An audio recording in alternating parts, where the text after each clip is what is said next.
Jordan was ringing the alarm for this a long time ago, and I'm sure you're aware of what's happening to him now. I am aware that something new is happening to him in the last couple of days, but I have not caught up to it. He's getting in trouble. This Right. is the most important part about it, is that Jordan has achieved escape velocity.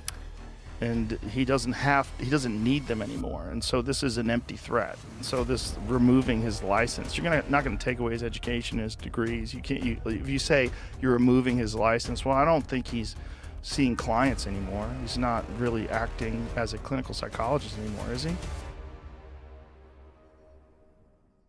The legacy media types they're done. They're so done. It's happened so fast. I notice among young people that the legacy media, the big magazines, the newspapers, the TV stations, the radio stations for that matter, all of whom had a monopoly on this kind of information flow, are so dead to people under 30 that it's as if their death isn't even noticed. And that's fascinating. And I've also been trying to figure out what I'm doing with the podcasts themselves, because that's really what I've been doing a lot of for the last 4 months. And I listened to this. I was interviewed by a Wall Street journalist last week, and I asked him what he liked about podcasts, because he listened to them a lot. And he said, I really like to see where they're going.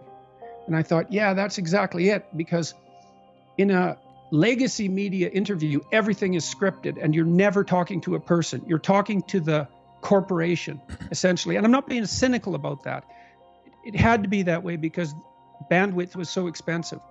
But now you can sit down with someone and you can risk exploration. Of course, that's what Joe Rogan has been doing so well for so many years. You can risk exploration.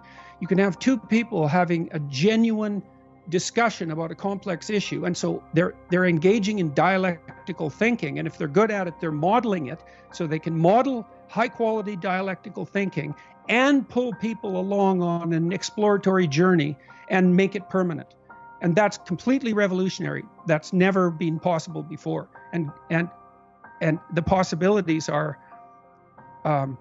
limitless. And then, sorry, I'm going to rant about this a bit because I am so continually staggered by this. The next thing is you can take those conversations and you can chop them up into 30-second pieces, minute-long pieces, 5-minute-long pieces, 20-minute-long pieces, and each of those can find a specialized home that can attract millions of views.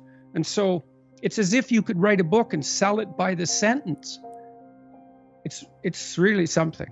And I can tell perfectly well when a podcast discussion is going well, and it's a dance, right? I mean, there has to be this continual reciprocity, and that requires you to attend very carefully to your guest and to listen.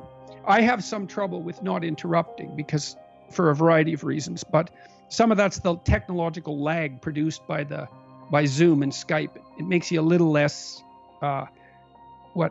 the dance is a little more awkward because the timing is off, but it's really fun when it works, and it's working much of the time when I'm talking to my guests. It's really exciting. I have all sorts of people lined up. I'm so excited about it.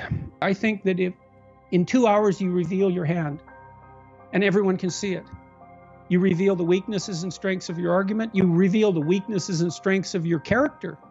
But in some sense, you can, even if your character is flawed, like all of our characters are, if you're engaged in something genuine, in a genuine move forward, you're forgiven for that, right? If you're actively rectifying your evident flaws during the discussion, people will forgive you for your flaws. But YouTube and podcast long form seems absolutely unforgiving of any falsity, as far as I can tell.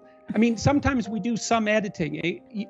There's two conditions under which we'll edit. One is just to edit out some technical glitch. We also allow our guests the option of not having something they said broadcast if they believe they've made a factual error or addressed an argument in a misleading way. And that's a little bit more of a moral quagmire. But our thought is that if we allow people that veto power to begin with, they're much more likely to be loose and to take risks in the exploration. And we've had to cut virtually nothing except I think, two factual errors of a few seconds. But it's so interesting because in the comments section, if we ever edit anything, there's skepticism right away. And so that's another indication of how unforgiving the medium is with regards to falsity. I'm trying to get politicians on my podcast. Senator Mike Lee, who's probably the most conservative senator in the United States. I'm releasing a podcast with him this weekend, and I think he acquitted himself well.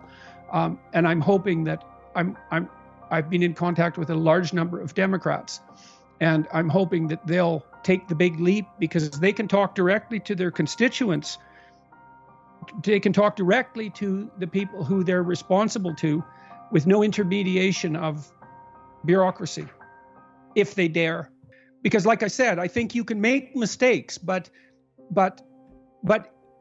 if you're bargaining in good faith, the audience will forgive you for your mistakes.